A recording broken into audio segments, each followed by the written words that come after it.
Acordem suas marmitas de tubarão! Limpem essas orelhas encardidas, porque o Iconicast vai começar!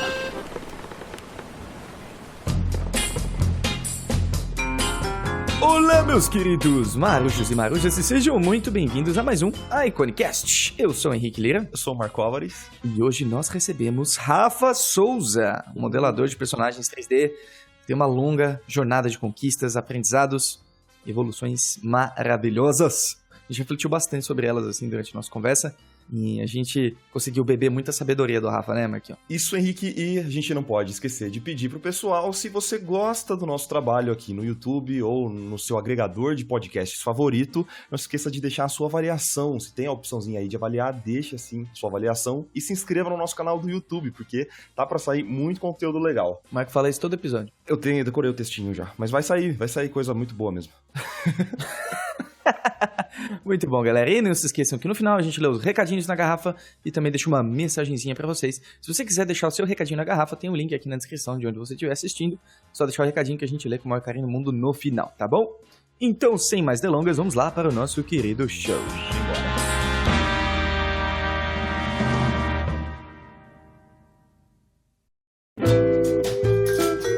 Primeiramente, muito obrigado, Sr. Rafa, por estar aqui com a gente hoje.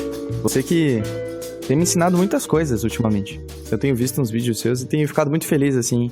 E é o que eu te disse já, é um prazer enorme poder estar falando com você e poder aprender um pouquinho com o senhor hoje. Eu que agradeço demais aí, me senti muito honrado aí com o convite de vocês. Vocês fazem entrevistas com grandes artistas e fiquei muito honrado de participar disso. Demais, agradeço muito. É questão de tempo, né, Rafa, pra te chamar, né? É muita... Que demais, cara. E você Você é totalmente focado em 3D hoje, né? Sim, eu também estudo bastante desenho, sempre estudei, e escultura tradicional. Mas eu me mostro na internet mais os meus trabalhos 3D mesmo. Por que você não mostra os outros? Porque, principalmente, quando eu comecei a estudar 3D, isso foi em 1999, Olha e eu aí. percebi uma necessidade de, naquela mesma época, de desenvolver o meu lado mais artístico de uma forma mais rápida, mais leve, algo que você possa criar umas manchas e deixar o seu sentimento liderar. E em 3D na época, não sei se vocês lembram, poly by poly, mexe um vérticezinho aqui, ele era muito duro. Você meio que já tinha que ter uma decisão muito grande na cabeça. Então, por isso eu comecei a estudar desenho para que eu melhorasse o 3D. Depois comecei em 2002 a estudar escultura para que eu melhorasse no 3D. E óbvio, me apaixonei demais por essas duas áreas, né? Mas ultimamente eu tenho postado só os trabalhos 3D, apesar de gostar de estudar as outras áreas também. Caraca, 99 era o comecinho do ZBrush? Ou nem existia ainda? Não, o ZBrush foi 2005, né? Por aí. Caramba. Na verdade, Rapaz. Eu comecei em 95 naquele 3D Studio do DOS, né? Tinha que instalar um monte de disquete, só que assim... Caramba. Fuçando, clicando pra ver o que dava, fazer uma caixinha, botava outra caixinha em cima, então eu não considero, porque foi em 99 que eu consegui a versão para Windows, era 3D Studio 2, por aí. Nossa senhora, realmente. Se chamava 3D Studio Max 2. Aí eu fiz um curso na PUC, no Rio de Janeiro, e aí eu comecei a entender um pouco mais, aí comprei livros, comecei a estudar, então foi em 99 que eu realmente comecei a estudar sério, todo santo dia, estudando direitinho, tinha o meu horário. Então, antes disso, eu já não conto. E como que funcionou a tua percepção, assim, ao longo da evolução do 3D? Porque é uma tecnologia que tem evoluído com uma velocidade tão assustadora. E Sim. Como é pra você acompanhar essa evolução? Você tinha uma visão, por exemplo, em 99, que hoje você poderia estar esculpindo como se fosse clay de verdade, assim, no ZBrush? Você tinha essa visão? Não Isso tinha. seria possível? Não tinha. Eu era bastante ingênuo, né? Eu não percebia no início como aquilo ali não era pra sempre. Aquilo ia mudar rapidamente. E tudo aquilo que eu estava aprendendo ia ficar uma parte, né? Que é o conhecimento artístico, a sensibilidade. Mas o processo, ele iria mudar drasticamente. Eu realmente não tinha essa visão. Mas, ao mesmo tempo que foi mudando, e obviamente sempre mudando para melhor, porque se a mudança é para pior, não pega, não funciona. Então, o que estava mudando para melhor foi muito bem-vindo. E como eu tive a visão de que isso é só uma ferramenta, e que a arte é, no caso, o principal de tudo, é é o que está por trás, é o supremo, e que não importa o tipo de ferramenta, ela é o objetivo. Eu sempre fui apaixonado por ela, e não pelo software 3D, não pelo lápis, pelo mármore, vamos dizer. Eu sempre fui apaixonado pela arte. Então, conforme essas mudanças vão acontecendo, e sempre para melhor, são sempre muito bem-vindas, né? A gente vai cansando de ter que estudar o tempo inteiro novas ferramentas. Mas eu ainda não cansei de ver, estou estudando muito. Tudo que surge aí, que eu acho que funciona, eu tenho estudado. É a postura do eterno aprendiz, cara. Isso é tão espetacular, né, Rafa? Isso. A gente nunca tomar como garantido as coisas que a gente sabe, nunca assumir que a gente sabe tudo, que não tem mais nada pra aprender. Eu acho que é uma bela receita pra você estagnar, né? Exato. Exatamente. E eu perdi a ingenuidade quanto a isso. Eu já não me imagino daqui a 10 anos usando uma tablet para esculpir no ZBrush. 10 anos? Não, é muita coisa. A gente vai estar falando em quase 2030 aí, cara. Vai estar com óculos, sei lá, fazendo uns movimentos meio que parece Kung Fu no meio do nada, assim, e esculpindo, entendeu? Não tem como. A coisa tá realmente... Às vezes a gente acha que vai ser muito mais rápido e por alguns motivos não acelera tanto, né? Mas 10 anos eu acho muita coisa. Hoje mesmo já tá super avançada, né? A escultura em VR. Não sei se Isso, se sim, você chegou eu tô a acompanhando. testar. Não testei, mas tô acompanhando. Nossa, Já tá muito avançado, cara. Pelo que eu vejo, assim, nossa senhora, dá uma vontade de, de adquirir, assim, nossa. Que demais. Que legal que você adquiriu essa visão, né? Então você não tem muito apego sobre a maneira que você faz as coisas hoje. Não, e sim pelo resultado. Rapaz. Até porque tem uma coisa que garante, eu acho, que me deixa sempre confortável, assim, né? Com meu coração ali quentinho, né? Me sentindo protegido.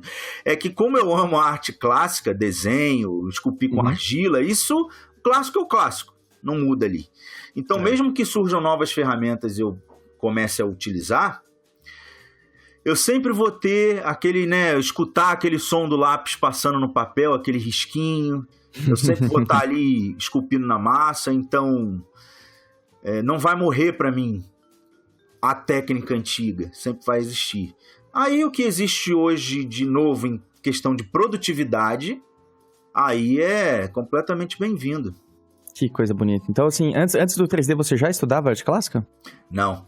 Isso foi exatamente em 99, quando eu comecei a meio que já dominar as ferramentas de poly by poly, que era o que a gente tinha de escultura na época.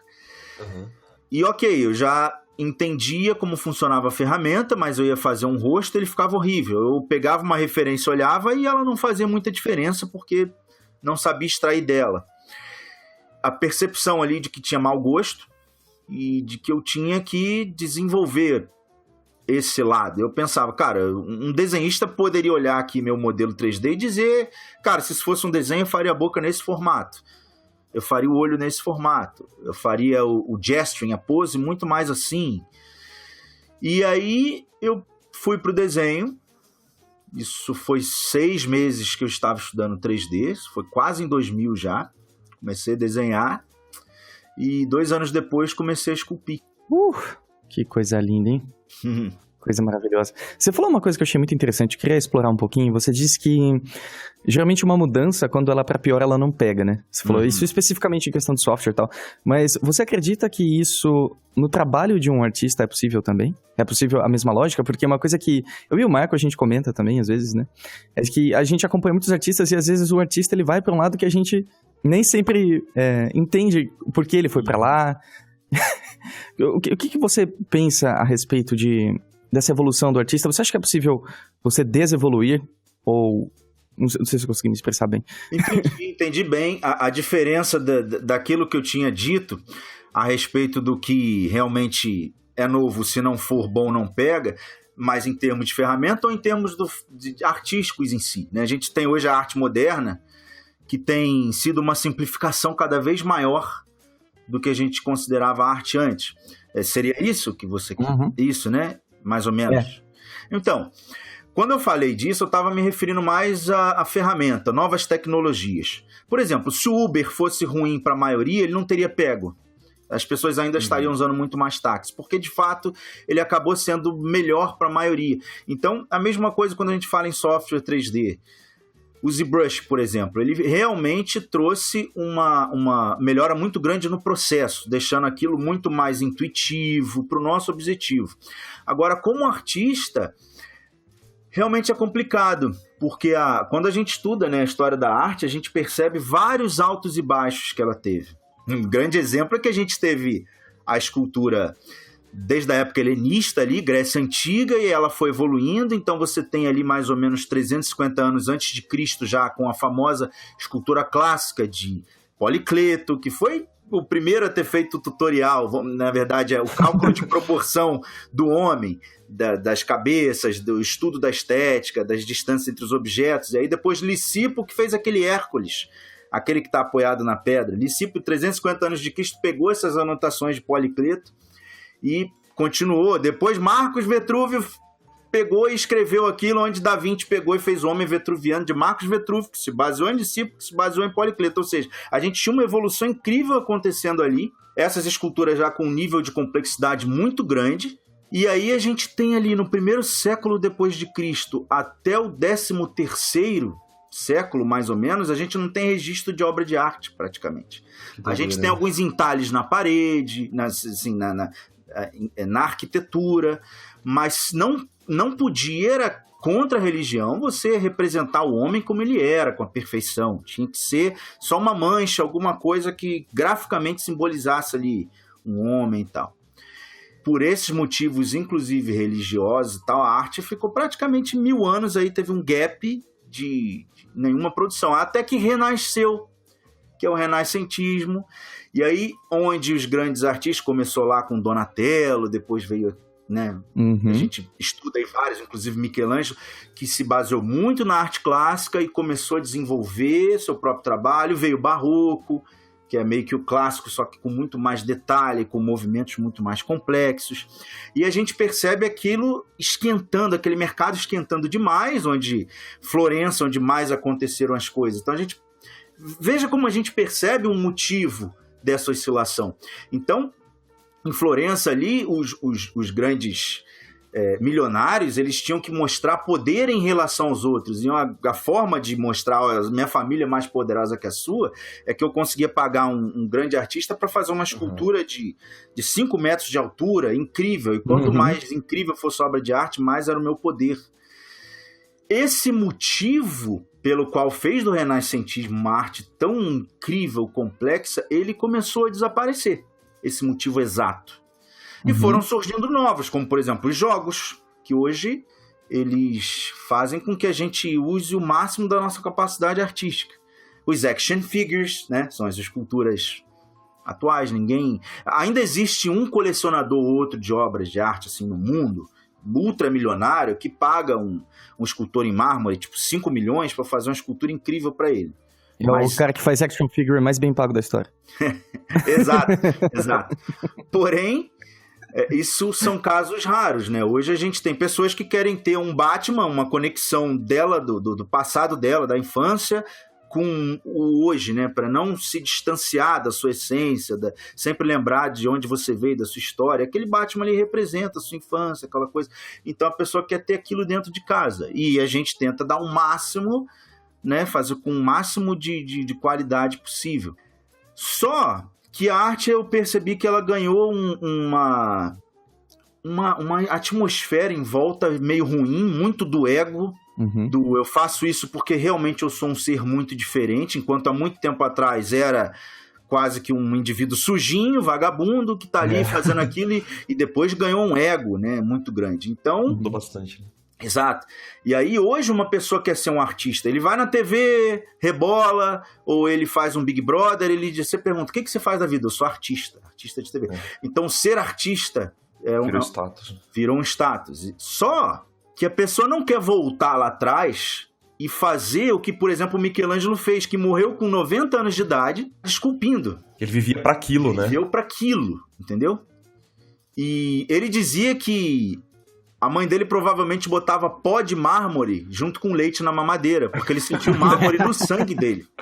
Doido, né, cara? Ele se entregou completamente pra arte, né? Isso. Ele ia, às vezes... Isso te falta hoje? Exato, porque existia um foco na arte. Eu quero produzir aquilo, eu quero fazer uma estátua que seja incrível e deixar isso pro mundo. É como se o nosso trabalho fosse maior que a gente, né? Eu ouvi você falando sobre isso, inclusive. Isso. Já hoje virou uma espécie de, se eu sou um artista, eu tenho o melhor carro. não é pela arte, mas ela vai me dar um grande carro. Eu vou passar na orla ali de Ipanema com aquele carro absurdo, todo mundo vai olhar, eu vou parar, vou olhar, as pessoas interesseiras, homens ou mulheres, sei lá qual o seu gosto, e que sejam interesseiras vão te olhar e vão te desejar, as pessoas vão puxar teu saco, eu vou ser fotografado. Só que eu não quero passar pelo que esses artistas passaram, de entregar minha vida para a arte. E a gente, às vezes, desenvolve com erros, né, nesse processo de desenvolvimento como artista. Às vezes, a gente exagera, fica com um transtorno da ansiedade, algumas pessoas vão para depressão. Então, é um caminho maravilhoso, mas é doído, é longo. Pô, isso tudo para eu ser chamado de artista? Então, vamos fazer o seguinte. Então, começa-se um movimento natural. Esse é um dos motivos, existem vários, mas começa também um movimento natural de simplificar o máximo possível essa arte, onde a gente tem artistas que, por exemplo, joga uma tinta no rosto e esfrega o rosto na tela e diz, sou eu me projetando no mundo, inventa uma coisa qualquer, e aquilo passa a valer 400 mil reais, 500 mil, a gente sabe, porque existe um esquema de lavagem de dinheiro de milionário. Então eles contratam especialistas, que já está todo mundo ali dentro do mesmo esquema, para dizer que existe na verdade, uma decisão, uma análise ali de vários especialistas que aquilo ali vale 500 mil. Então a pessoa lava dinheiro com aquilo, comprando obras de arte. É uma forma incrível de lavar dinheiro. Então começa a surgir tanta coisa, até a música. Você vê como ela está sofrendo a mesma depreciação. E você vê, igual eu vejo às vezes na televisão, MC fulano de tal ganha 300 mil reais por show, um showzinho de uma música com, sabe, que a entrada é liberada, ou paga 10 reais bebida de graça, e você consegue pagar isso pro músico na noite. A gente sabe que aquilo é lavagem de dinheiro muito grande. Então começa a um jogo de mentiras muito grande, e a arte se adaptando e se envolvendo nisso. Então existe esse lado. E óbvio que existe arte moderna de pessoas que têm sensibilidade, fazem trabalhos bonitos também, óbvio. Mas é um movimento muito grande de depreciação, acho que do ser humano. E a arte, ela tá ali como reflexo do que a gente acredita hoje, do nosso tipo de vida. É como se a arte, as pessoas usassem a arte hoje como um meio para atingir um outro objetivo, que seria exatamente isso. Falou, muito pessoal, né? Individual. E dinheiro, né, e tal. E na verdade, o que eu acredito também, Rafa, que eu concordo com você, é que, de certa forma, nós somos um meio para a arte atingir um outro patamar, né? Nós somos o instrumento dela, né? E não ela o nosso instrumento. Exatamente. Exato. Né? Eu não sei se é isso que você quis dizer, exato. Mas eu penso muito assim, cara. Acho que nós somos passageiros, né? E a arte é algo que vai ficar. Exato. Essa visão, né, de deixar algo pro mundo era muito clássica, né? Tipo, o que vão falar do meu trabalho? Lembra do Aquiles? Vão falar de mim durante toda uma eternidade. Tudo bem que aí é pelo ego também. Mas hoje a pessoa tem muito aquela coisa do viver o hoje. Você fala assim, ó, descobriram que tem um meteoro que vai atingir o planeta Terra e já era, não tem como evitar. O mundo vai acabar. Aí a pessoa te olha e diz, quando? Ah, daqui a 100 anos. Aí a pessoa, já morri, que se dane. Entendeu? Então, mas a visão da arte como um bem muito supremo, algo incrível, até porque era muito ligado à religião, então tinha uma força muito grande por trás daquilo. Então o mundo muda e é impossível a arte não mudar junto. O que a gente faz aqui no nosso trabalho é ser indivíduos que puxam a corda para o outro lado e tentam manter a qualidade. E hoje nós temos motivos para manter a qualidade, como cinema, videogame, brinquedos, estátuas e muitas outras coisas que ainda vão surgir. Você se considera um artista conservador? Não. Não. Eu sinto que você valoriza muito a beleza, a harmonia, um trabalho incrível, ao mesmo tempo que você também sempre está aberto a apreciar outras coisas. Eu acho isso muito legal. Eu acho que assim, eu não sou conservador, eu respeito e amo muito e gosto de estudar o que foi no passado, que é o objetivo, o porquê do nosso conhecimento hoje é porque alguém começou antes. Senão a gente hoje estaria só rabiscando na caverna. Então, o que toda aquela arte clássica pode me dar de ensinamento para eu hoje fazer o super-herói, que é o que as pessoas vão comprar e é o que elas querem. Elas não querem a escultura de mármore gigante na casa delas, porque não combina com o tamanho dos apartamentos de hoje, com a estética e você ter um mármore ali, né? Sim. Então as pessoas vão querer um action figure, mas o que eu posso usar da arte clássica para que aquele action figure fique incrível? Ah, legal. Entendeu? É uma coisa interessante que eu tava no festival de animação uma vez e eu conheci o Amid Amid, ele é o criador do Cartoon Brew, um site muito bacana. Legal. E eu comentei com ele que eu queria fazer uma animação estilo anos 50, Cartoon More, anos 70. E ele falou, mas por quê? Por que você quer só fazer algo que já existe? Por que você não pega isso e faz algo que é seu, né?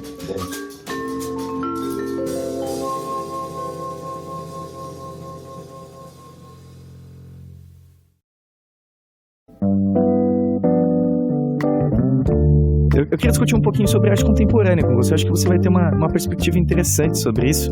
Eu queria saber o seu ponto de vista em relação a ela, mas principalmente assim, até que ponto para você um trabalho ele é válido enquanto peça artística no seu ponto de vista? Olha, é um pouquinho complicado porque primeiro a gente tem que definir o que para cada um é arte, né?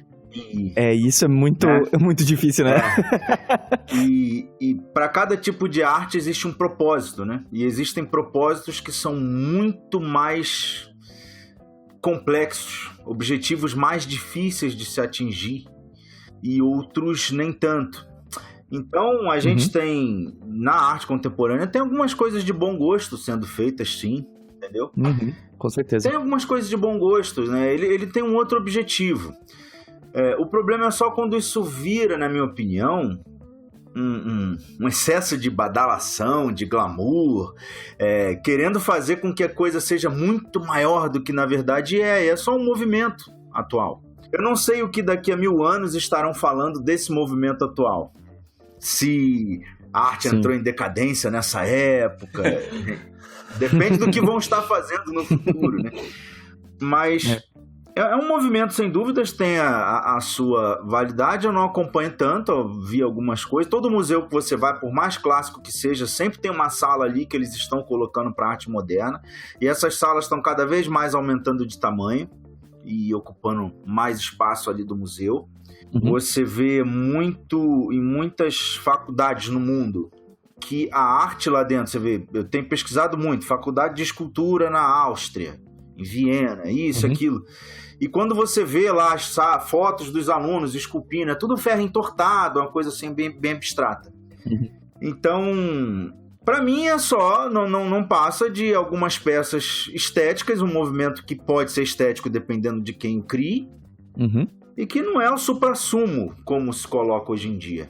É só esse o meu ponto. Às vezes a gente vê um trabalho, um tipo de quadro bonito que você diz assim, eu colocaria ele na minha casa.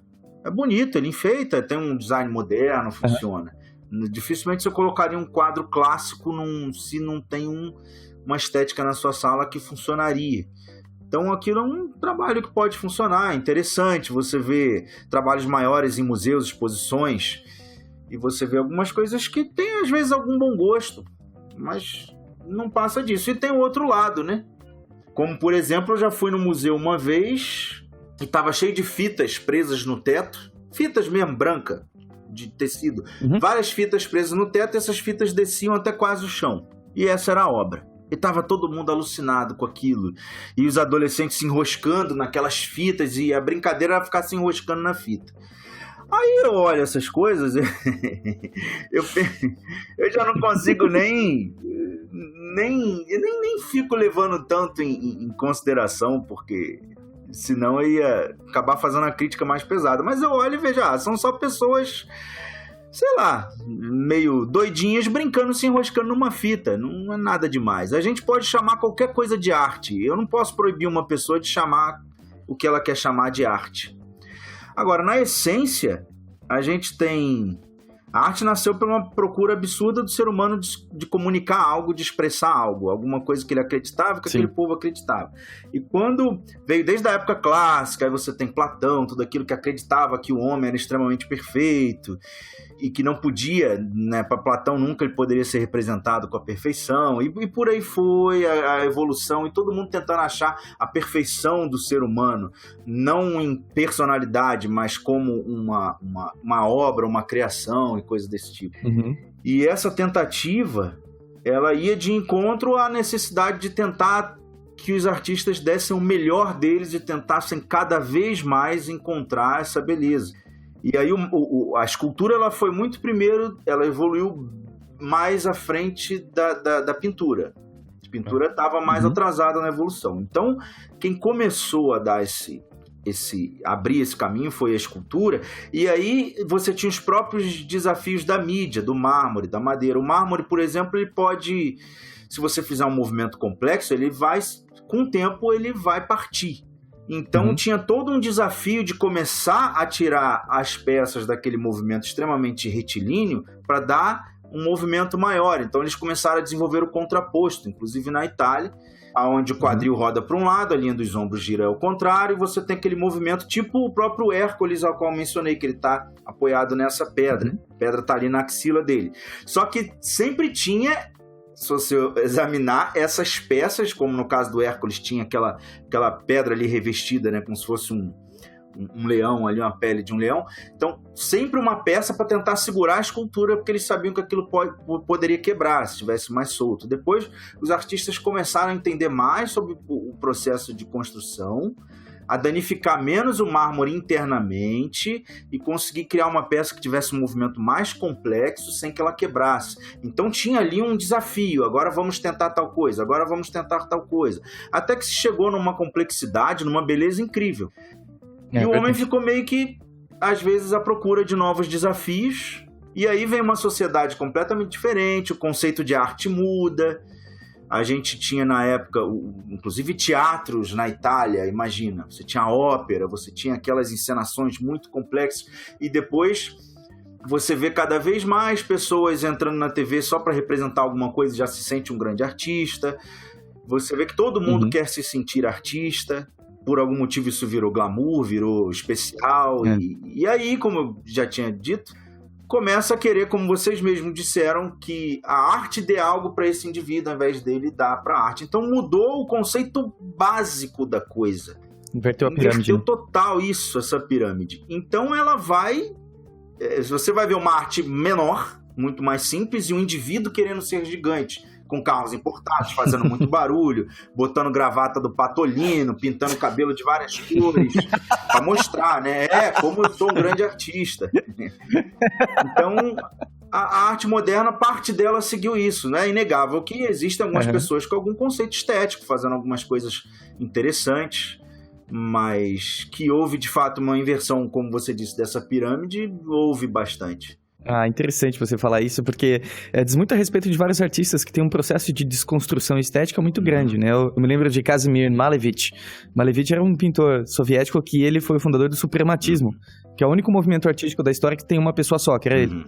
E é impressionante que você vê os primeiros trabalhos dele, ele tinha uma preocupação estética figurativa muito grande, ele fazia autorretratos, ele era um artista competente, sabe? E ao longo do tempo ele foi se envolvendo com o modernismo, com o abstracionismo, e até que ele chegou num ponto que ele estava fazendo obras que não tinha nada. Era o branco sobre o branco, onde era uma obra em branco. E eu já fui... Foi uma das exposições, eu devo dizer, mais interessantes da minha vida foi do Malevich. Porque eu vi toda a desconstrução interna dele. E o que ele estava fazendo é encontrar Deus através da arte. E ele simplesmente estava buscando essa supremacia, né, na arte, né? Qual que é a unidade suprema desta arte? Até que ele chegou num ponto que a obra não tinha nada, né? Então, como argumento, eu achei interessante, mas... dizem que ele, como professor, era uma pessoa muito incisiva e ele ignorava totalmente o currículo e só ficava fazendo os discursos de supremacia dele, sabe? Ele era um cara meio excêntrico. Mas a gente pode ver isso no Picasso também, que ele tinha uma pegada muito realista e foi desconstruindo, só que de uma maneira bem diferente do Malevich, já com um propósito bem diferente. Dizem até que ele é um dos pais do cartoon, né, o Picasso. E foi uma das primeiras pessoas, assim, a inspirar esse tipo de movimento. E aí... São artistas que têm uma trajetória imensa, né, pra chegar na desconstrução, né? É interessante só ver que hoje em dia é muito mais fácil você já começar a partir da desconstrução. Desconstruído, né? Porque você não precisa da labuta de ficar bom tecnicamente, né? Mas nada pra dizer e desconstruir o quê? Aí fica... essa parte só que eu fico meio pensativo, saca? Desconstruir o quê se não tem nada construído, saca? Começa pelo fim, né? Exatamente. Porque é simples, gente. É muito mais simples você investir o seu tempo criando um argumento e fazendo uma proposta que não necessariamente exija um labor estético, entende? Assim, uma coisa que eu já vi pessoas argumentando contemporâneas, né? Inclusive em um documentário chamado Why Beauty Matters, do Roger Scrouch, acho. Bem interessante, aliás, quem quiser assistir, porque a beleza importa, né? Em que ele entrevista um artista contemporâneo, ele diz, olha, que eu me lembro, né, posso estar errado, que, de fato, os contemporâneos, eles têm um desapego extremo pela estética e a arte, ela se torna um argumento, né? Então acho que o termo arte já tá tão utilizado de tantas maneiras, como o Duchamp falava quando ele fundou o dadaísmo, né? Que já tá tão usado que já não significa tanta coisa assim, né? E aí eu quero te perguntar uma coisa, Rafa. Você acredita que um artista, ele pode desevoluir, perder o progresso? Você sente que isso é possível? Olha, eu acredito que sim. É difícil, né, a gente ter tanta certeza, mas eu acredito que sim, porque é quando chega um ponto em que a arte deixa de ser o ponto mais importante para você e passa a ser algo seu, algum propósito que é completamente seu. De como você disse, de tentar encontrar Deus, e aí no final o quadro ficou completamente branco, ou seja, uma justificativa completamente do indivíduo, e não uma atenção em tentar progredir, subir mais uma etapa, de se desafiar e conseguir dar à arte um passo a mais, ir além. Sim. E pelo amor, pela paixão, aquilo, dizer, eu vou contribuir mais e mais e mais com aquilo. Por algum motivo da vida de alguns artistas, a questão começa a ficar com muito glamour também, e ele começa a ver que o nome dele está ligado ao glamour de tamanha forma que ele faz um rabisco e já está todo mundo aplaudindo. Então, a certo ponto, alguns podem até ter uma revolta com as pessoas, dizer, eu vou fazer uma privada aqui, eu vou ver todo mundo aplaudir para provar como essas pessoas realmente são, às vezes, infantis com isso. Perderam o critério, talvez. Isso, e começa a receber propostas de trabalhos que não é muito o que ele quer fazer, mas é o que está dando mais dinheiro. Começa meio que talvez cansar, perder um brilho um pouco da profissão. Vi muita gente perder o brilho com a profissão. E começa a fazer um trabalho muito comercial. No final, como esse negócio de arte, de beleza, de ficar o dia inteiro estudando. Chega, eu quero curtir um bom vinho em Paris, dali eu pegar um avião, ir para tal lugar, entendeu? E viver de glória. Então, alguns artistas começam a andar para trás, porque é como um esporte, você para de praticar, você vai ficando de novo lento, sem habilidade, perdendo a percepção, porque são coisas que você conquistou e você pode não perder 100%, mas você começa a perder se você parar de fazer aquilo. Você lembra, por exemplo, o Frank Frazetta? Ele, mais ou menos aos 60 e poucos anos, ele teve um derrame e paralisou o lado direito dele, que era o que ele usava para pintar. Ele teria aí uma grande desculpa para a partir daí viver do que ele fez, do glamour, e inventar uma outra coisa. Mas ele é famoso, né? Exato. E ele aprendeu a pintar com o lado esquerdo, na mesma qualidade, e foi até quase 100 anos de idade pintando. Então, foi uma pessoa que aconteceu um problema e ele não andou para trás, como você disse. Ele continuou indo para frente. Agora, eu acredito que como um esporte, por exemplo, parou de praticar, você vai regredindo. E aí, sabe-se lá qual o motivo que cada um tem para começar a perder o gosto, o apreço em se desafiar. Porque o processo de evolução artística, ele é um processo que ele não é como você está numa plataforma segura. Você está sempre se desafiando, sempre pegando um projeto que, de novo, você está na dificuldade e bate aquela pergunta, será que eu consigo? Será que eu não consigo? E, de novo, aquele cansaço de tentar ir mais longe, afiar mais a percepção e buscar mais referências para poder fazer algo que você não conseguia. Então, esse desconforto de estar o tempo inteiro procurando essa evolução, algumas pessoas com o tempo cansam. Por isso que eu amo o ambiente acadêmico também. Mesmo que um artista esteja sempre ligado à produção, é legal ele de vez em quando entrar em contato com alunos, seja de entrevistas, seja de vez em quando aulas, palestras, workshops. Se não tiver tempo, podem ser simplesmente palestras, mas está o tempo inteiro munido desse brilho nos olhos, desse gás que o jovem tem quando ele está entrando na arte.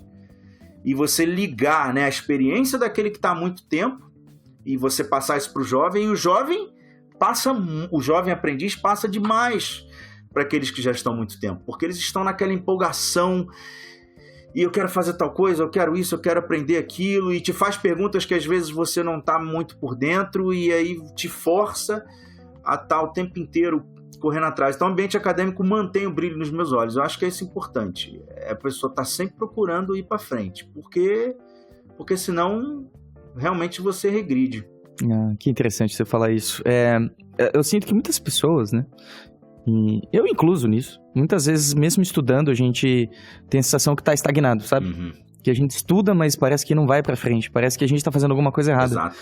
Por que você acha que mesmo treinando, algumas pessoas não avançam? Boa, excelente pergunta. Bom, primeiro que o crescimento ele não é linear, né? Ele atinge vários patamares. Ele sobe um pouquinho e fica um tempo horizontal ali, sem aumentar e sem diminuir. Daqui a pouco ele dá um outro pulo. Então, quando a gente atinge esse patamar, e vai atingir sempre, é preciso entender o seguinte, que o motivo pelo qual fez você chegar até ali, a forma como você estudou, trabalhou para chegar até aquele ponto, não está funcionando mais. E é preciso encontrar um desafio, uma forma diferente de continuar evoluindo. E isso é em tudo. Você vê, por exemplo, uma língua, inglês, né? Quantos brasileiros falam inglês intermediário quando chega no mundo inteiro, né? Outros países também. Você vê pessoas chegar num nível intermediário de uma língua que se comunica um pouquinho mal, fala um pouquinho errado, não fala nada complexo, mas quando chega até ali dificilmente passa dessa chamada barreira do intermediário, que para tudo que a gente vai fazer na vida. É o atleta de musculação que ele ganha um corpinho e beleza, agora a partir daí vai ser difícil. Tudo no intermediário é uma barreira muito grande de passar. E a partir do momento em que você chega no intermediário, você às vezes não percebe que o seu gás para estudo, de encontrar novos desafios, de dizer, não, isso tem que ficar melhor, ele está menor do que era 5 anos atrás, quando você começou. Quando você para e pensa, não, cara, no início eu lembro que nada me satisfazia, eu fazia um trabalho, eu fazia um desenho, dizia, nossa, tá muito ruim. Eu olhava pro amigo do lado e falava, cara, eu quero desenhar igual a ele. Você batalhava muito para chegar naquele nível, sem contar que, óbvio, o conhecimento básico se adquire mais rápido. Então você evoluía, chegou a um ponto em que entrou numa zona de conforto, e muitas pessoas acham que a evolução é só fazer aquele 1000 desenhos. Se eu quero evoluir, eu vou fazer mais 1000 desenhos. Só que se esses 1000 desenhos não apresentarem novos desafios e de você também uma vontade de passar de nível e de observar o que foi feito antes e o que grandes artistas fazem, olhar de forma franca. Não, eu não tô ainda. Eu tenho que ir para frente e se forçar. Se não fizer isso, pode fazer 500 trabalhos que todos estarão no mesmo nível e eles não passam mais dali, porque parou de se forçar. E eu vejo alguns alunos evoluindo muito, outros muito devagar. E o que eu percebi nessa diferença aí é o seguinte, a arte você tem que permitir que ela modifique você. Todos nós temos defeitos, né? E alguns defeitos atrapalham o desenvolvimento artístico. Algumas pessoas aceitam essa mudança muito rápido e se livram desses defeitos, às vezes de uma forma inconsciente, e passa para frente. Eu tô filosofando, mas eu vou esmiuçar isso. Outras pessoas não, elas não deixam que aquela arte entre no seu íntimo e faça mudanças. Então o que acontece? Algumas pessoas são muito apressadas, são muito ansiosas. E elas se colocam assim, como é que eu faço isso? Porque eu sou ansioso. Aí, não, mas faz isso com mais calma. É que eu sou ansioso. É como se dissesse, eu tenho olho azul, não vou deixar de ter. São azuis. Desculpa, né? Então, não, você é ansioso, você tem que... isso não está combinando com a arte. Infelizmente, você não vai fazer a arte, o universo da arte se moldar à sua forma. Você que vai ter que, de uma certa forma, se moldar essa arte. Então, você não presta atenção no processo do trabalho, você cria meia dúzia de linhas e já está fazendo luz e sombra, porque você já quer ver se vai ficar bonito. Só que aquelas linhas por baixo estão todas erradas, a proporção está ruim, fora que a ideia, o conceito está fraco, o movimento não está bom, a mensagem não está boa, e você já está ali fazendo luz e sombra, porque aquela área que você iluminou está pronta, e você já está vendo o resultado final. Aí eu te digo, não, Esquece essa luz e sombra agora, você vai trabalhar mais nisso que é temporário, a estruturação. Tenta eternizar esse temporário o máximo possível. Tenta verificar o que tem ali. Eu vejo muitos alunos que começam, fazem uma estruturinha, já tá detalhando ali o nariz, fazendo ruguinha na boca. Aí o que tá ruim? Eu falo, não, o que tá ruim tá atrás dessa boca aí. Tem que tirar tudo e mexer lá atrás. Não adianta. Então passa por aquela fase muito rápida e já quer fazer o detalhezinho. Então não, calma, compara melhor com a referência, essa estrutura, devagar. E a ideia de se olhar macro e micro, eu olho todo com o olho meio que girando, daqui a pouco eu checo parte por parte, a largura disso com a largura daquilo. Opa, entre a boca dessa referência forma um triângulo aqui no canto, um triângulo meio aberto, no meu tá fazendo um triângulo fechado, então a forma tá diferente. Cuidar mais desse processo o máximo possível, que como o Maurício Takiguchi diz, meu professor de desenho, vai gerar um resultado melhor como consequência. Só que o cara diz, mas eu sou ansioso. Aí você tem que dizer, então, não adianta você tentar mudar para depois desenhar. Deixe o desenho mudar você. Deixa a arte mudar você. Use a arte para mudar. Então, se eu sou ansioso, eu vou negar essa ansiedade. Eu vou sentir ela como um vício que alguém tem por alguma droga. E tá dando a vontade, ela vai dizer, não vou usar. Então, eu tenho que aprender a negar um defeito meu que é muito difícil. E o básico da arte, você pode ter o defeito que quiser que você aprende, o basiquinho. Mas quando evoluir um pouquinho e entra numa estagnação, são defeitos seus que estão impedindo que aquilo ali evolua. Então, peraí, eu tenho que ser mais lento nesse processo aqui, eu tenho que prestar mais atenção, eu tenho que ir com mais calma, eu tenho que forçar meu olho parte a parte, ponto por ponto, analisar a direção. Essa parte do pescoço aqui eu fiz meio que inclinado, tô vendo na referência que é mais reto. Essa mandíbula eu inclinei demais, por isso que o rosto tá estranho, tá fino. Eu tô vendo pelo equilíbrio que a referência tem, e eu posso aceitar ou não a referência, mas eu tenho que ver. Eu tô vendo que essa linha é mais horizontal, a minha direção tá estranha. Eu tô vendo que essa distância não tá boa. Eu tô vendo que esse olhar não tá bom, o que tá faltando nesse olhar? Não adianta eu ficar detalhando a pálpebra. Eu vou ficar nessa estrutura, nesse olhar, como aluno, não na produção que você tem, né, prazo, mas como estudante, tenho que ficar o tempo que for preciso para eu fazer isso funcionar. E só que a vontade, logo que tá mais ou menos, já não tá tão ruim, mas a vontade de, cara, já vou finalizar, já vou postar, já vou ver o que as pessoas vão falar, isso é a ansiedade, ela é completamente inimiga da evolução artística, ela atrapalha, na verdade é você quem atrapalha a própria evolução, porque pula etapas. A nossa relação de, como o Takiguchi diz, de pensar em custo-benefício para tudo. A gente foi criado assim. Tudo que você vai comprar, tudo que você vai fazer na vida, existe a relação custo-benefício.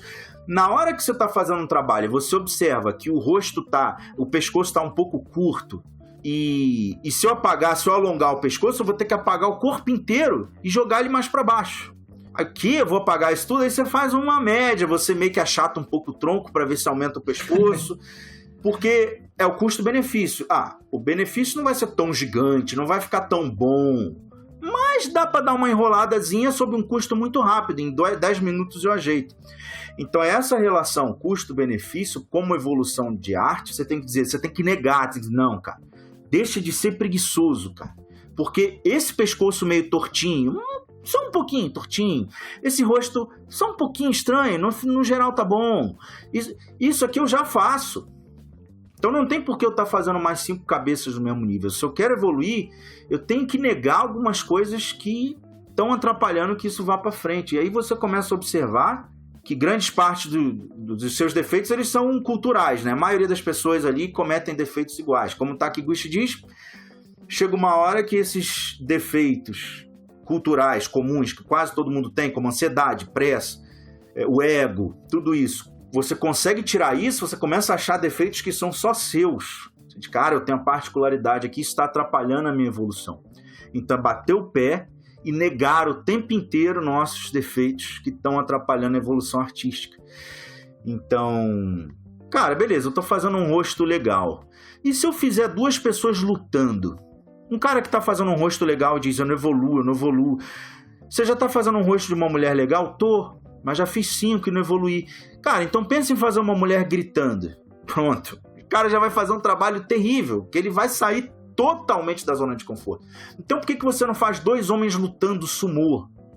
Cara, que desafio diferente. Quando vê, está ele de novo, igual ele estava na época que ele começou, se matando para fazer alguma coisa, tendo a dificuldade que há tempos ele já não sentia, né, esse gostinho. E a vontade de já mostrar para as pessoas e ver o resultado, então a coisa está mais ou menos, já vai botando uma luzinha para poder mostrar, não, segura, tá legal, mas não tá esplêndido. Aí você faz, sabe o que? Eu faço muito isso hoje. Eu entro lá na página do Chris Costa Antropos e vejo o rosto dele, a expressão que tem no olho, quando eu tô falando de 3D, né? E digo, peraí, o trabalho dele tá melhor, tá? Não que eu queira competir com ele, eu quero usar ele pra me inspirar. Então, cara, tá visível que o olhar dele tá mais legal. Então não vou continuar aqui, finalizar, botar a texturinha, renderizar. Não, eu vou tentar chegar naquela qualidade. Aí eu fico ali, até que chega uma hora que você cansa. Você diz, cara, eu dei o meu máximo, cansei, né? Posso não ter chegado, cansei antes. Mas eu cansei assim, quando eu já não aguentava mais, já não estava sendo nem mais prazeroso mexer naquele trabalho. Aí eu, não, beleza, tá na hora de parar e entender que eu não vou chegar no nível dele também num trabalho só.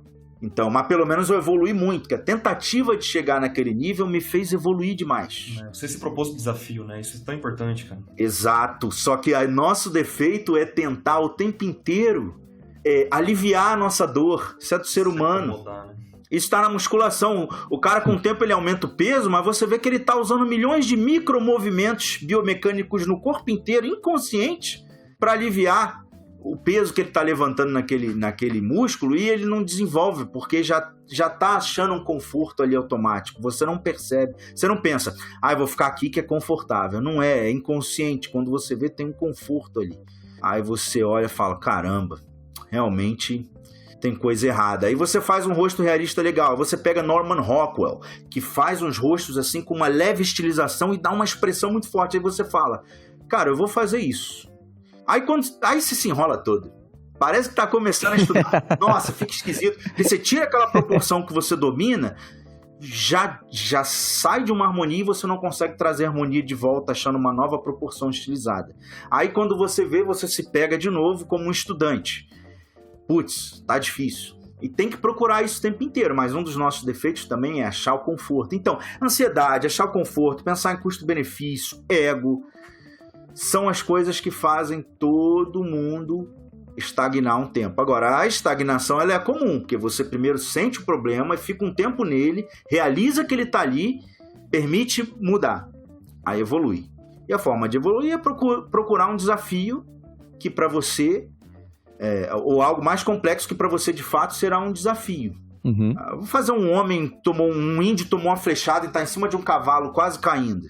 Tá aí, você modela bem. Agora essa cena tem tanta coisa embutida que, nossa, vai parecer que você está começando hoje na arte.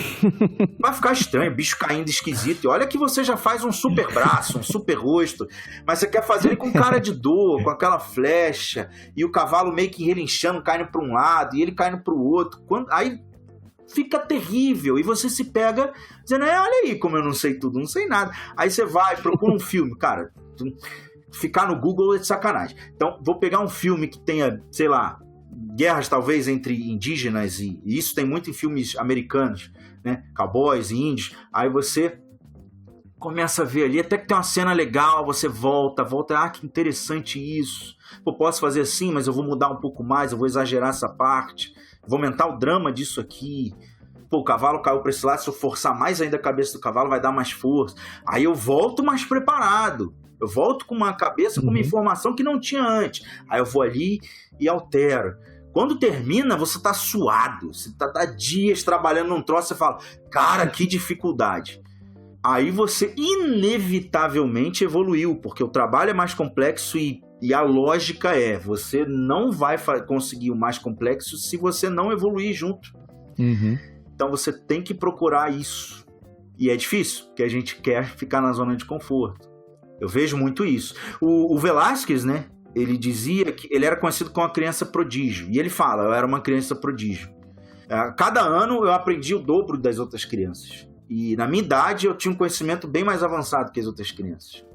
Só que Velázquez desmistificou o talento quando ele dizia, eu sou prodígio não porque o meu cérebro ele era diferente das outras pessoas, ele tem mais neurônio, mais massa, né? Não usou a palavra neurônio, mas usou que ele tinha uma massa maior e mais poderosa. Não, ele permitia se modificar com facilidade.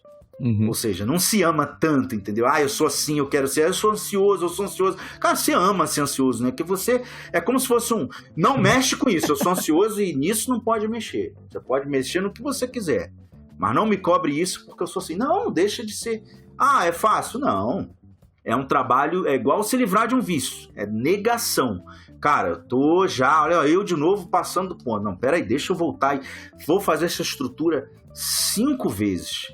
Esses dias o Takiguchi mostrou um quadro que ele estava fazendo, bonito, né? Um rosto de lado. Aí ele abriu assim e mostrou mais 4 quadros antes do mesmo rosto. Aí falou assim, tá vendo esse buço aqui? Tava um pouquinho expandido. Aí eu olhei bem e falei, não tô vendo não, mas fiz cara de, tô vendo.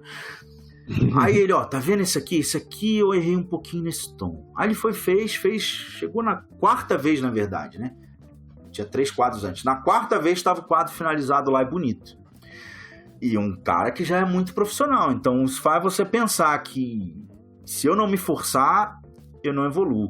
E eu acho que a gente também tem um outro defeito, que é achar que quantidade é qualidade. Então se eu estudar 10 horas, eu aprendo mais do que quem estudou 3.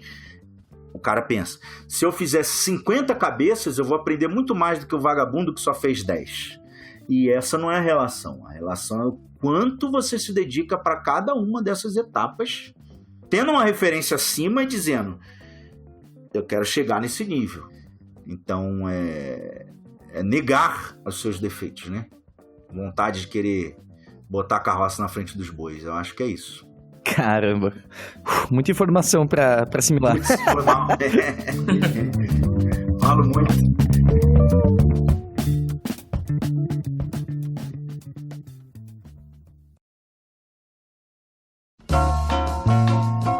Você me faz lembrar de um livro chamado A Guerra da Arte. Conheço. Do Steven Pressfield. Ele fala sobre aquela questão da resistência natural, que tudo que faz a gente crescer existe, né? Exato. E é bem interessante pensar por esse aspecto, que tudo que fizer, que potencialmente pode melhorar a gente, vai oferecer resistência. Pra baixo é muito fácil a gente ir. Se a gente permitir, a gente desce numa velocidade absurda. Isso. É muito mais fácil comer chocolate do que comer jiló, né?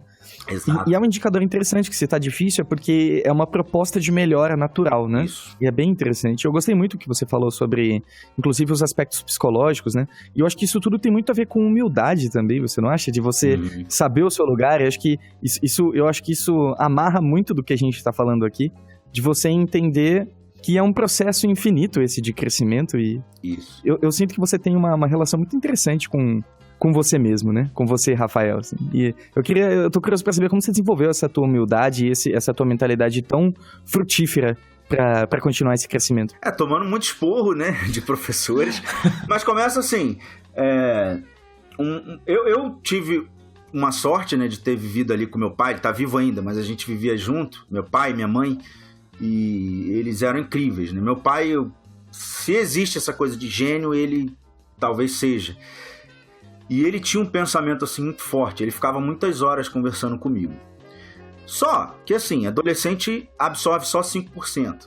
Quando eu cheguei ali no curso de arte do Carlos Alberto Evaristo, isso foi em 1999, aprendendo a desenhar, eu cheguei naquele oba-oba, eu quero desenhar pra caramba, eu quero fazer um monte de coisa, me dá o papel aí, deixa eu sair rabiscando, e aí ele falava, isso, aí ele dizia assim, faz isso aqui, que eu quero ver como é que tá teu nível.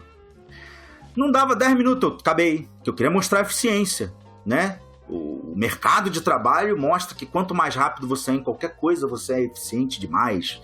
É um pouco da distorção da coisa às vezes. E aí eu pensei, cara, em 10 minutos eu vou mostrar, o cara vai dizer, nossa, ele é muito bom. É igual você fala assim, faz 50 flexões de braço. Aí o cara vai naquela velocidade para mostrar quanto mais rápido, melhor ele é. E as pessoas falam, nossa, lá, rapidão. E eu penso, então, quanto mais rápido ele tá fazendo, mais mal feito tá e mais fácil ficou para ele. Então, ele olhava para mim e dizia, já? Já. E eu todo feliz, né? Ele, que isso, cara? Nem olhou direito, você não viu essa perna? Olha o tamanho absurdamente diferente, vai com calma, compara, cara. Vai devagarinho. Aí eu, tá bom. Aí ele fazia de novo, levar 20 minutos, né? Vamos ver agora. Aí ele olhava, que isso, cara? Poxa, você tem 3 horas aí, vamos usar essas 3 horas, entendeu? Nossa, pra você devia ter sido muito difícil escutar isso. Vamos usar. Faz essa perna aqui. Eu ia fazer... Ó, tá vendo? Não, compara. Qual que tá maior? Você diz assim, né? É porque eu tô começando, não tem observação. Não? Então deixa eu te perguntar. Qual é a perna que tá maior? Essa ou a da referência? A sua ou da referência? É a minha. Você vê na hora. É só perguntar. Qual é a panturrilha que tá mais grossa? É a minha. Tá bem mais grossa. Então... Qual o pé que tá... Tem algum pé gigante ou todos estão iguais? Não, o meu tá muito gigante. Então, apaga, muda, apaga, muda. Só que assim, apaga. Aí quando vê, tua linha já tá aquela linha grossa. O que é a linha grossa? Que você faz assim com força. Ela é uma chamam de asserção, né? É uma afirmação. Isso é aqui. Porque eu tô dizendo, é aqui. Pum. Quando você tá em linhas muito suaves, você tá dizendo, não sei onde é, deixa eu procurar. Deixa eu fazer a coisa temporária, deixar ela suave, porque eu posso mudar de ideia. Agora, quando eu faço com força, eu tô muito decidido, eu sou o cara. Não, é aqui. Não, agora apaga, aí estraga tudo. Deixa o papel todo sujo. Não, vamos trocar de papel, deixa esse pra lá. Pega esse papel aqui. Ó, vai fazer fraquinho assim, ó, pra você encontrar. Se você já é um artista muito experiente, com o tempo, você cada vez mais, você com menos linhas já resolve. E essas linhas já vão... ficando mais fortes, mas não é porque você simplesmente quer, é porque você já tem muito hábito daquilo, você meio que tem certeza, a linha é ali, pum, já faz ela na espessura que quer.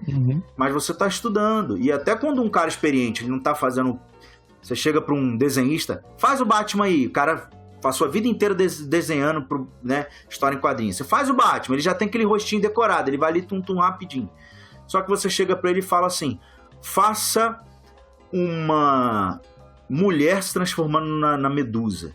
Uma parte de transformação, assim, você travou ele inteiro. Não dá pra ele fazer uma linha já... Ele vai ter que começar a pesquisar e ir muito devagar e criar aquela manchinha, e naquela manchinha, de propósito, ele cria happy accidents ali, pra poder, naquela manchinha, ele ir achando coisas. E você vê que aquela manchinha, aquela linha fraca, ele é o temporário que eu tô lidando com ele. Então, ó, você vai fazer esse desenho fraquinho, estrutura aqui a coxa, faz só uma elipsezinha pra coxa, pra perna, e aí já vai sair tacando músculo logo, vai comparar. Você vai se perguntar, a minha tá mais grossa ou tá mais fina? Tá maior, tá menor? A minha tá vertical, a da referência tá inclinada, tá dando uma pose bonita. E eu verticalizei a pose. Porque a gente tem, isso é um conceito meu, a gente tem essa grade vertical e horizontal, que tudo a gente verticaliza ou horizontaliza. A gente...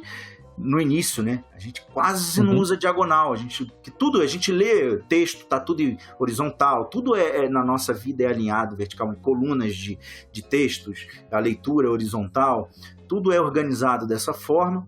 E agora eu vou ter que começar a trabalhar com curvas e confiar. Qual a inclinação dessa perna? Você inclinou muito mais, mas foi consciente? Não, foi errado. Porque se fosse consciente, você ia abaixar o tronco para compensar e fazer uma pose mais aberta. Mas não, você jogou a perna inclinadona, ela não bateu no chão, ela não tocou. Aí você deixou a perna muito gigante porque ela tem que tocar no chão. Então, de novo, apaga, compara. Qual que tá mais inclinado? O meu. Então tenta achar essa direção correta aí. É aqui. Isso. Agora essa perna aí. Nisso, tu tá 40 minutos estruturando a perna, sendo que antes você fez o desenho inteiro em 10 minutos.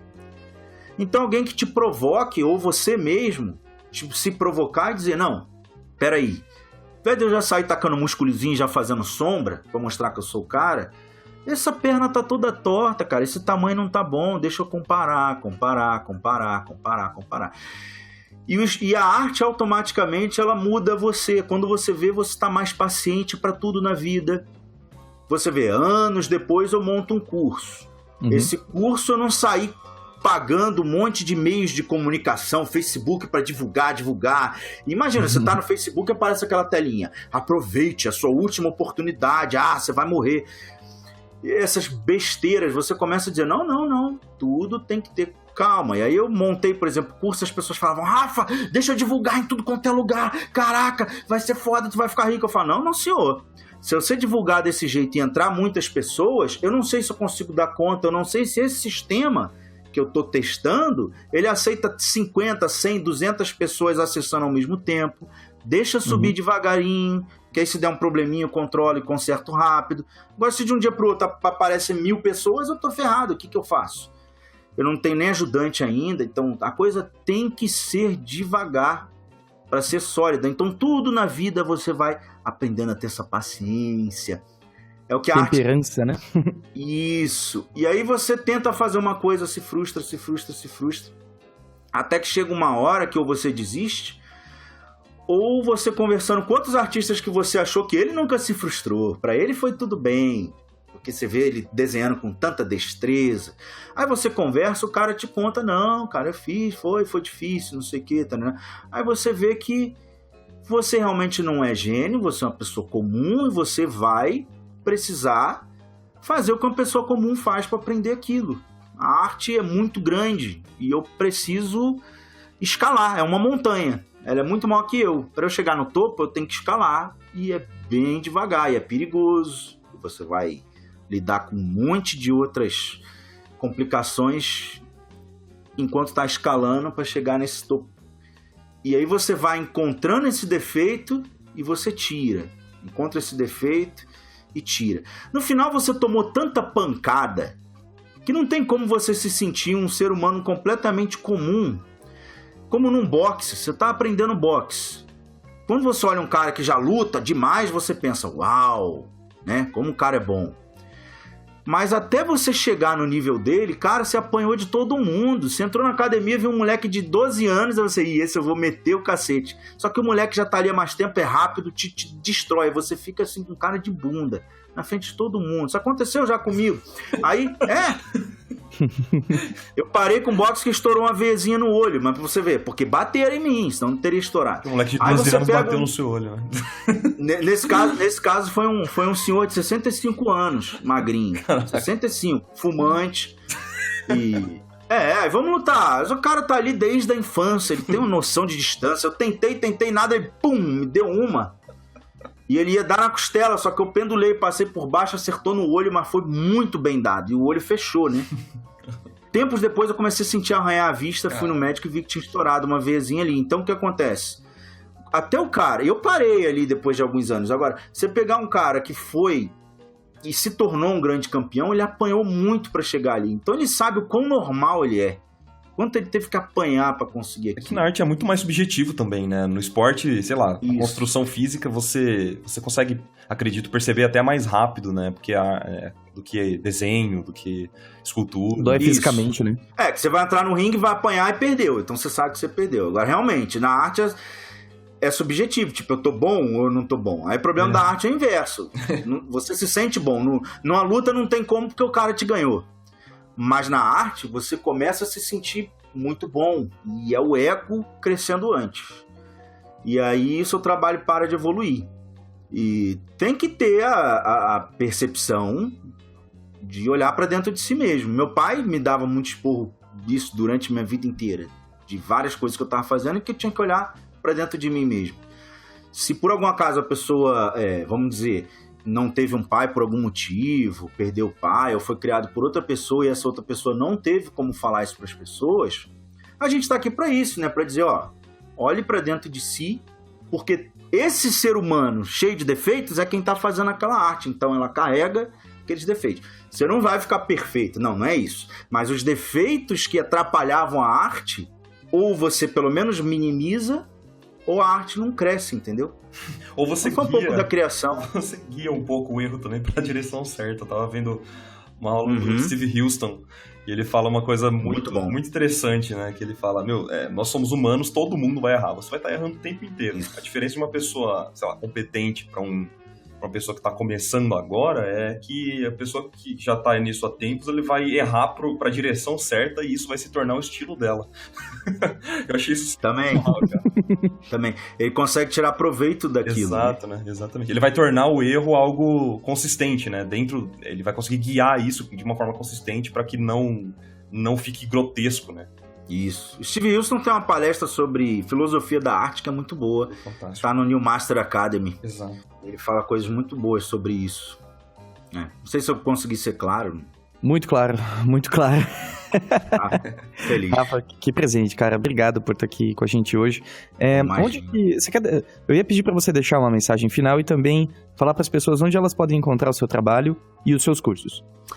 A mensagem final é, pessoal, acreditem bastante em vocês, acreditem que podem sim viver de arte, porque todas as profissões são complexas sim.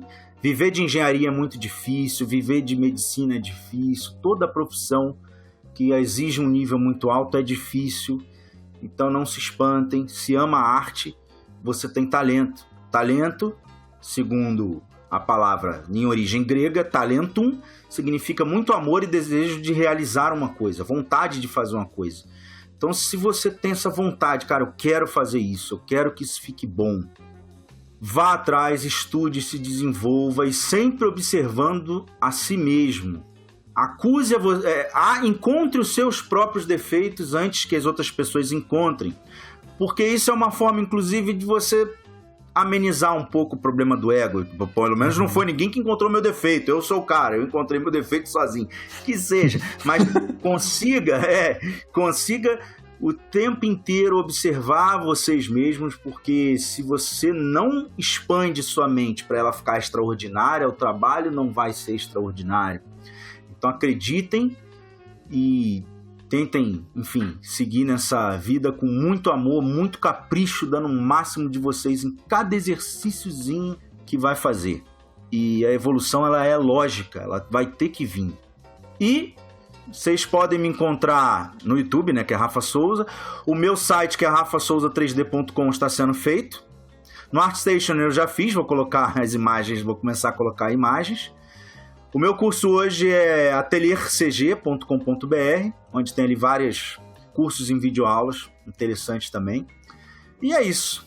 Fico muito feliz e honrado demais por esse convite maravilhoso do Marcos e do Henrique, de estar aqui participando desse podcast riquíssimo com vocês. Prazer é nosso, cara.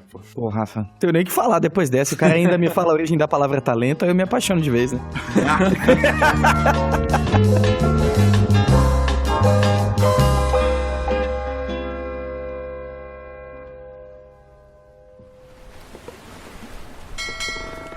Atenção, seus papagaios bandoleiros! Chegou a hora de ler alguns recados da garrafa. Recados lá, recados na garrafa. Opa, já começou? Que surpresa. Ah, surpresa, né? Essa é a voz de adolescente bravo que você faz. Meia meio. Ele não tá tão bravo hoje. Ah, ele tá feliz. Murilo Sanji disse: Olá, capitães, tenho 14 anos, faço curso de CG e até sei fazer um portfólio decente. Olha aí, hein? Preciso trabalhar pra ajudar a família, porém eu me acho muito novo pra entrar na indústria. Acredito que tem idade mínima pra começar? E como começar?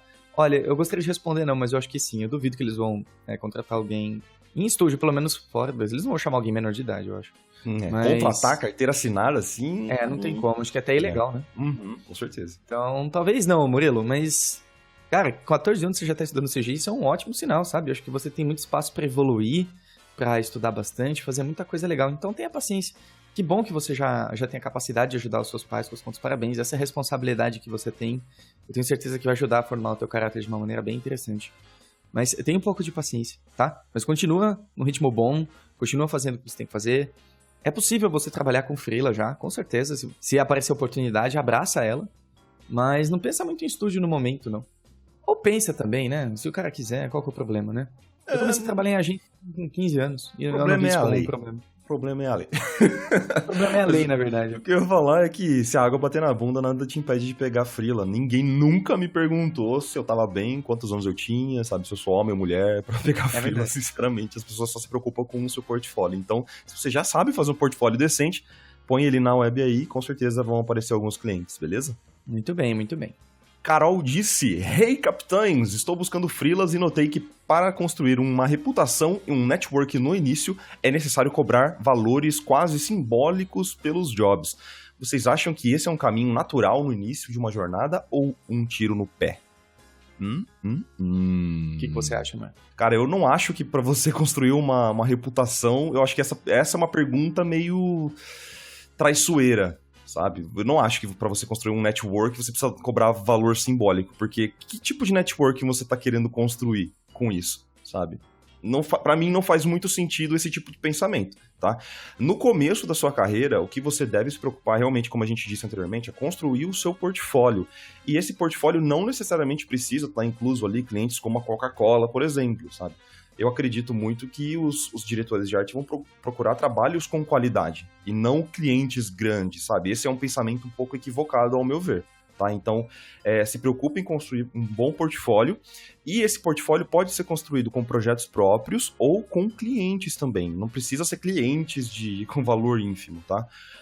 Se você quiser pegar um projeto real para trabalhar, porque você não funciona criando seus projetos próprios, você pode, como eu já comentei aqui no podcast, você pode talvez pegar alguma ONG para ajudar, sabe? Algum projeto sem fins lucrativos, começar a ajudar um pessoal com catarse, alguma coisa que envolva outros métodos não convencionais do que você faz o trabalho e recebe por ele, sabe? Se você já não estivesse importando com o dinheiro. Muito bem, eu concordo. Eu acho que a reputação não tem a ver com os clientes, necessariamente, a quantia de clientes que você tem a ver com a qualidade do seu trabalho e a maneira que você se relaciona com as pessoas que também fazem isso, né? E falando em reputação, se você não quiser uma reputação de uma pessoa que cobra barato, não faça isso, sabe?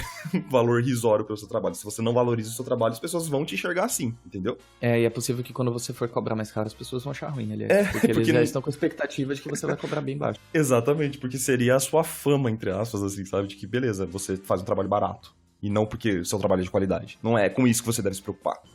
Saca? Muito bem, muito bem. E como foi sua semana, Marco? Vamos falar de Marco Antônio agora. Ah, Marco Antônio. Cara, minha semana foi, assim, muito futebol, sabe? Tô assistindo muito futebol, muito Dota. Minha atenção está dividida, assim. Meu segundo monitor tá dividido entre Dota e futebol. Olha aí. Ah, mas eu gosto, cara. Pode me julgar, eu não tô nem aí. Eu gosto muito da Copa. Eu vejo muitas pessoas criticando, não gostando. Ah, não sei por quê, futebol. Cara, futebol me lembra meu avô, me lembra a minha infância, sabe? E isso me traz tantas recordações boas, positivas, que eu quero construir boas recordações pro meu futuro, entendeu? Então, eu tô tentando viver a vida de uma forma desse jeito, assim, sabe? A diferença entre o meu passado recente e a minha infância é que na minha infância eu tive tantas lembranças gostosas, então é importante que a gente pense em construir essas lembranças agora pro futuro. Parou pra pensar nisso, cara? Que doideira? Muito interessante isso, né? Esse lance de construir as memórias. Porque às vezes, assim, uma coisa que já acontece comigo às vezes. Eu tô tão focado no trabalho, fazendo tanta coisa, velho, que eu chego no fim do dia, eu não lembro o que eu fiz no dia. Pois é. Assim, o dia ele some. Porque, não que eu não tenha feito coisas relevantes, mas eu fiz tanto no automático, tanto na gana de fazer as coisas que eu esqueço, às vezes, de viver mesmo, sabe? Pois é, isso é tão importante. Eu vou trazer aqui uma historinha, então. Vamos lá. Momento historinha. Não é tão historinha assim. Eu não sei nem se eu contei já no cast, mas acho sempre importante a gente relembrar disso, né? O César Rosolino, vou contar a história do Cezão, tá? O Cezão, ele tava fazendo plein air nas ruas de São Paulo, né? E aí, obviamente, a primeira coisa que todo mundo reagiu a isso foi: nossa, Cezão, você não tem medo, cara? Você tá doido fazendo no meio das ruas de São Paulo? Super perigoso e tal. E ele não, cara, ele levava ali o cavalete, né? Colocava ali no meio da calçada, colocava o quadrinho dele ali e ia estudando, porque era aquilo que ele tava querendo fazer, entendeu? E a resposta dele pra mim foi tão marcante, cara, que mudou até um pouco o meu pensamento. É sobre isso que eu tava falando agora há pouco, né? Que ele falou, Marcos, sinceramente, cara, quando eu for velhinho e eu lembrar do meu passado, eu não quero me lembrar como uma pessoa que teve medo de fazer uma coisa que ele queria. Cara, isso é tão interessante, né? Isso é tão forte, porque a gente acaba não fazendo as coisas que a gente tem vontade de fazer, né? E acaba tendo uma vida até meio que medíocre, entende? Então, eu vivo hoje querendo dar um pouco de orgulho pro Marco do futuro, saca? Acho que esse é uma boa reflexão pra vocês, meus queridos. Muito bem. Só cuidado pra não ficarem louco no processo, tá? Porque é uma coisa que eu observo muito, é que a pessoa entra em guerra consigo mesma. Ela trata ela mesma como uma inimiga, do tipo, você devia estar fazendo mais, você devia estar fazendo isso melhor. Ah, tá. E agir consigo mesmo com um pouquinho de compaixão e carinho, como se você tivesse um amigo mesmo, é interessante. Isso, exatamente. Eu acho que a vivência desse querer dar um orgulho pra mim no futuro é mais nesse sentido de, cara, se respeita os seus próprios gostos, sabe? Não vai pela visão apenas dos outros, mas sim pelo que você realmente acredita, seja sincero com você entendeu? E não seja um tipo de medroso que vai viver sempre em função do que os outros acham melhor pra você, entendeu? Seja você mesmo e bola pra frente. Ah, agora eu gostei, Marquinhos. Falou bonito, hein? Bonito. Riquito, me traz uma palavra. Ah, você trouxe? Não, eu quero que você me traga uma palavra, Rick. Eu vou trazer. Eu já tinha mandado ela, só que você me ignorou, né? Não, eu Mas sei, eu vou falar estou de olhando pra ela nesse momento, mas eu quero que você compartilhe essa belezinha. Essa palavra é mudita. Mudita é do sânscrito. Sânscrito? Bom, esse escritor? Que significa alegria, né? Que significa uma simpatia especial, assim, uma alegria incondicional. É um prazer que vem do deleite mesmo, de você ver as outras pessoas estarem bem também. Olha. Tem muito a ver em você olhar para as pessoas e falar, poxa, que legal que ela tá conquistando aquilo. Você sentir alegria pela conquista dos outros. É um sentimento maravilhoso, onde você basicamente entra em sinergia com tudo que tá acontecendo de bom à sua volta e você torce para que elas continuem dando muito bem para todo mundo, sabe? Porque às vezes a gente precisa de mais mudita, eu acho, sabe, Marquinhos? Mudita. Eu sinto que muitas vezes a gente vê o trabalho de alguém e a gente fica triste com isso. Ou a gente vê alguém fazendo algo que a gente gostaria de fazer e a gente fica triste com isso também. Mas se a gente praticar um pouquinho de mudita, e é um termo budista, tá? Eu acho que faz muito bem pro coração. Você olhar e falar, puxa, que legal as coisas. Quando a gente percebe que a gente não se subtrai, a gente se soma. E que cada um pode vir, assim, com a sua coroa de flores e colocar em volta, sabe? E falar, poxa, que bom, mais uma coroa de flores. Elas se somam, elas deixam a festa mais bonita. Eu acho que a gente tem muito mais capacidade de ter uma vida leve e feliz. Que lindo, Riquito. É uma palavra bem altruísta, né, cara? Mas olhando para os outros sem a necessidade de olhar apenas pro seu umbigo, né? Exatamente, assim, eles chamam que meditação mudita, ela é usada para cultivar a alegria apreciativa pelo sucesso e boa fortuna dos outros. Gostoso, cara. Interessante, né? Interessantíssimo. Obrigado pela palavra. De nada, Marco, de nada. Muito bem, meus amores. Então, muito obrigado por esse episódio maravilhoso. Fique agora com uma mensagenzinha para acalentar vossos corações. E não esqueçam de deixar um recadinho na garrafa pra gente. Exatamente. Obrigado pelos comentários também, pessoal, no último episódio. Queria mandar um beijo especial para o querido Baragato, que deixou um comentáriozinho no YouTube, querido. E também as pessoas que enviaram, Judite e Saldanha, Barbudo Sem Pelos, Camila Deláguila, Mariano. Obrigado, gente, pelas mensagens. Os nomes são muito bons, cara. Abração pro Barbudo E é Sem isso aí, Pelos, vamos embora. A gente se vê semana que vem. Beijo! Até o próximo episódio. Tchau, tchau. Tchau, tchau. Tchau, tchau.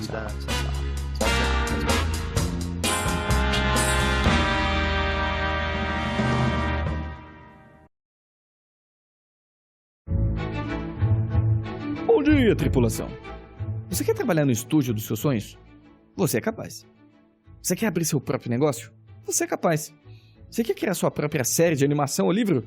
Você é mais do que capaz. Agora, se você está preparado para essas coisas, já são outros 500. Todos nós temos potencialidades latentes, mas vai da gente desenvolver elas. Assim, tenha certeza de que você é capaz, mas o que é preciso ser feito desde agora é se preparar. Transformar essas possibilidades em realidade. Realidade, aliás, que é interessante que você alinhe melhor com as suas expectativas a partir de hoje. Você quer realmente trabalhar na Disney, por exemplo? Ou você apenas gosta da ideia de estar lá? Porque são coisas bem distintas. Eu adoraria ser um surfista, por exemplo. Por que você tá rindo? A minha sugestão é que você converse com as pessoas que trabalham lá na Disney, por exemplo, e entenda se o trabalho é realmente pra você, antes de se engajar em tentar se tornar um artista lá, entende? Porque é transformando os nossos sonhos em objetivos concretos que eu sinto que a engrenagem começa a rodar, concorda? Então, beijo no coração, um ótimo dia e continue navegando.